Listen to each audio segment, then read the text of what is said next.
ഈശോ മിശിഹായിക്ക് സ്തുതിയായിരിക്കട്ടെ. ഈ ട്രഷർ ഹണ്ട് കളിച്ചിട്ടുണ്ടോ?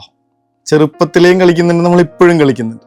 പക്ഷെ നമ്മൾ ഈ തേടിയതൊന്നും ക്രിസ്തുവിനോളം വിലപിടിച്ച നിധികളായിരുന്നില്ല എന്നുള്ളതാണ് സത്യം. നമ്മൾ അന്വേഷിച്ചിറങ്ങിയ നിധികൾക്കൊന്നും ക്രിസ്തുവിനോളം വിലയുണ്ടായിരുന്നില്ല. ജോബിന്റെ പുസ്തകം 22-ാമത്തെ അധ്യായം 24-ാമത്തെ തിരുവചനമാണ് നമ്മൾ വെല്ലുവിളിക്കുന്നത്. സ്വർണത്തെ പൊടിയിലും ഓഫീർ പൊന്നിലെ നദീതടത്തിലെ കല്ലുകൾക്കിടയിലും എറിയുമെങ്കിൽ സർവശക്തൻ നിനക്ക് സ്വർണവും വിലപിടിച്ച വെള്ളിയും ആകുമെങ്കിൽ. സർവശക്തൻ നിനക്ക് സ്വർണവും വിലപിടിച്ച വെള്ളിയുമാകുമെങ്കിൽ നിന്റെ സ്വർണത്തെ നീ പൊടിയിലേക്കും ഓഫീർ പൊന്നിലെ നദീതടത്തിലെ കല്ലുകൾക്കിടയിലേക്കും എറിയുമെങ്കിൽ. ശരിക്കുമുള്ള നിധി സർവശക്തനായ ദൈവമാണെന്ന് തിരിച്ചറിഞ്ഞ ഒരാള് മറ്റുള്ളതിനെ ഉപേക്ഷിക്കുകയും അവനെ അന്വേഷിച്ചിറങ്ങുകയും ചെയ്യുന്നതിനെ ഓർമ്മിപ്പിക്കുന്ന കാര്യമാണ്. ഒരു കുഞ്ഞിനെ കുറിച്ച് അമ്മ പറയായിരുന്നു, അച്ഛാ രാവിലെ ഒന്നും കഴിക്കാറില്ല. ഞാൻ അവനെ വിളിച്ചിരുത്തി. 6-ാം ക്ലാസ്സോ 5-ാം ക്ലാസ്സോ കൊച്ചു അതിനകത്ത് പഠിക്കണേ. ബ്രേക്ക്ഫാസ്റ്റ് കഴിക്കാതിരുന്നാൽ ഈ ബുദ്ധിക്ക് ഒരു തീക്ഷ്ണത കുറവ് വരും, പഠിക്കാനായിട്ടൊക്കെ ബുദ്ധിമുട്ട് വരും. കൊച്ചിനോട് ഇങ്ങനെ സ്നേഹപൂർവ്വം പറഞ്ഞുകൊണ്ടിരിക്കുകയാണ്, അവൻ മൂളി കേൾക്കുന്നുണ്ട്. കുറച്ച് കഴിഞ്ഞ് ഞാൻ ചോദിച്ചു, എന്താ രാവിലെ കഴിക്കാത്തേ? അവൻ പറയുന്നുണ്ട്, അച്ഛാ കുർബാനയ്ക്ക് വരണം. ഇങ്ങനെ കണ്ണ് നിറഞ്ഞു പോകുന്ന വിധത്തിലുള്ള കുഞ്ഞിന്റെ ഉത്തരമാണ്, അച്ഛാ കുർബാനയ്ക്ക് വരണം. അമ്മ പറയണ്ട, അച്ഛാ രാവിലെ കുർബാനയ്ക്ക് വന്നിട്ട് പിന്നെ ബ്രേക്ക്ഫാസ്റ്റ് കഴിക്കാൻ നേരം ഉണ്ടാവില്ല. ഒരേത്തപ്പഴം അല്ലെങ്കിൽ ഇങ്ങനെ ബ്രെഡോ ജാമും തേച്ച ഒരു ഭക്ഷണം ഇതൊക്കെ കഴിച്ചിട്ട് ഓടേണ്ട വരും. പക്ഷെ അവനോട് എത്ര പറഞ്ഞാലും കേൾക്കണില്ല. പള്ളി പോകണമെന്നാ പറയണേ. നമുക്ക് ആ കുഞ്ഞിനോടൊന്ന് സോറി പറയാതെ വയ്യല്ലോ. കാരണം ഈശോയെ മതി. എന്ത് ബുദ്ധിയേക്കാളും വലുത്, ഏത് ബ്രേക്ക്ഫാസ്റ്റിനേക്കാളും വലുത് എനിക്ക് പരിശുദ്ധ കുർബാനയാണെന്ന് വല്ലാതെ ശാഠ്യം പിടിക്കുന്നൊരു കൊച്ച്. വളരെ പോസിറ്റീവായിട്ടാണ് കേട്ടോ. +2 പഠിക്കുന്നൊരു പെങ്കൊച്ച് എൻട്രൻസ് കോച്ചിങ്ങിന് പോവണ്ടെന്ന് തീരുമാനിച്ചത് അവൾക്ക് കാറ്റഗിസം ഒഴിവാക്കേണ്ടി വരുമെന്ന് വെച്ചിട്ടാണ്. ഇന്നത്തെ കാലത്ത് ഇങ്ങനത്തെ കൊച്ചുങ്ങളുണ്ടോയെന്ന് നിങ്ങൾക്ക് എന്നോട് തിരിച്ചു ചോദിക്കേണ്ടി വരുന്നത്, അവനോളം വിലയില്ല വേറൊന്നിനുമെന്ന് തിരിച്ചറിയുന്ന കുട്ടികള് കുറവായതുകൊണ്ടാ. മിക്കവാറും ഒന്ന് സ്കിപ്പ് ചെയ്തു പോകുന്ന പിള്ളേരെയാണ് നമ്മൾ കണ്ടേക്കണേ. അവിടെയാണ് ഇവിടെയുള്ള കുഞ്ഞുങ്ങളൊക്കെ നമുക്ക് വലിയ അത്ഭുതങ്ങളായിട്ട് മാറണത്.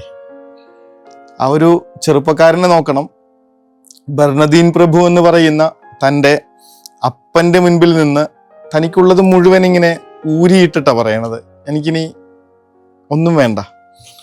ഒരു വലിയ സമ്പത്തിന്റെ ഉടമയായിട്ട് ജീവിക്കേണ്ട ഒരാളാണ്.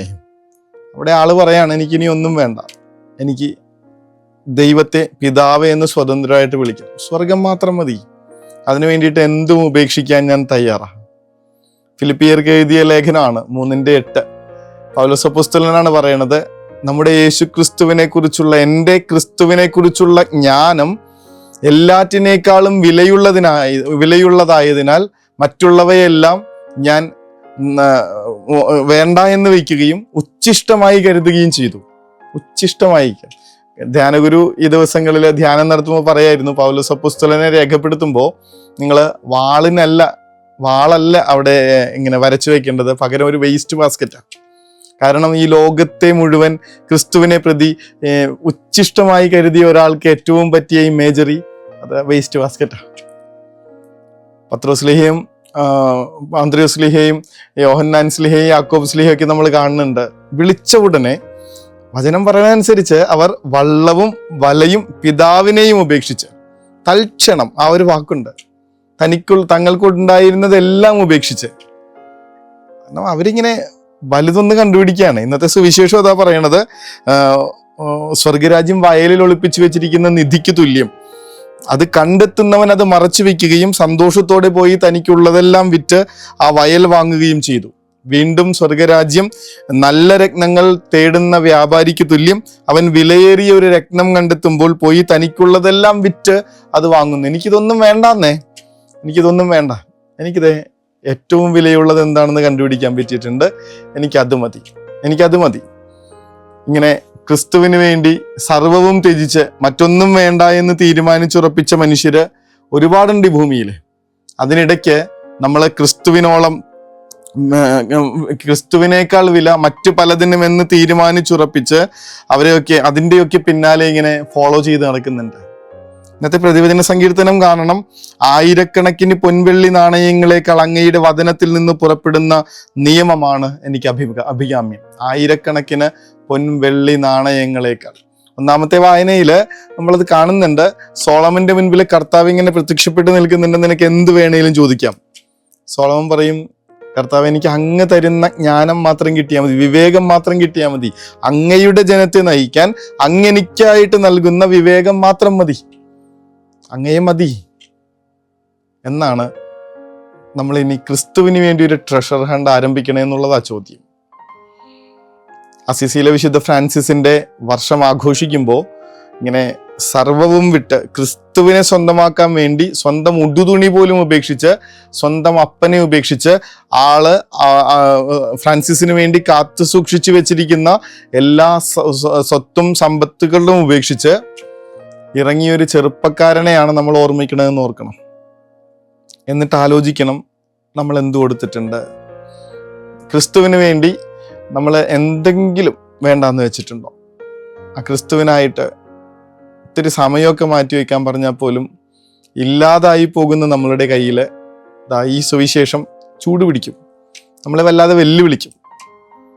So let start a treasure hunt and let our treasure be Jesus Christ. ക്രിസ്തു ആയിരിക്കട്ടെ നമ്മൾ അങ്ങനെ അന്വേഷിച്ചു കൊണ്ടിരിക്കുന്ന, ഇങ്ങനെ തിരഞ്ഞുകൊണ്ടിരിക്കുന്ന ആ നിധി.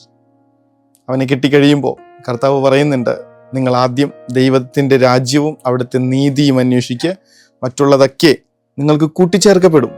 രണ്ടാമത്തെ വായനതാ പറയണത്, ദൈവത്തെ സ്നേഹിക്കുന്നവർക്ക്, അവിടുത്തെ പദ്ധതി അനുസരിച്ച് വിളിക്കപ്പെട്ടിരിക്കുന്നവർക്ക് അവിടെ നിന്നെല്ലാം നന്മയ്ക്കായി പരിണമിപ്പിക്കുന്നു.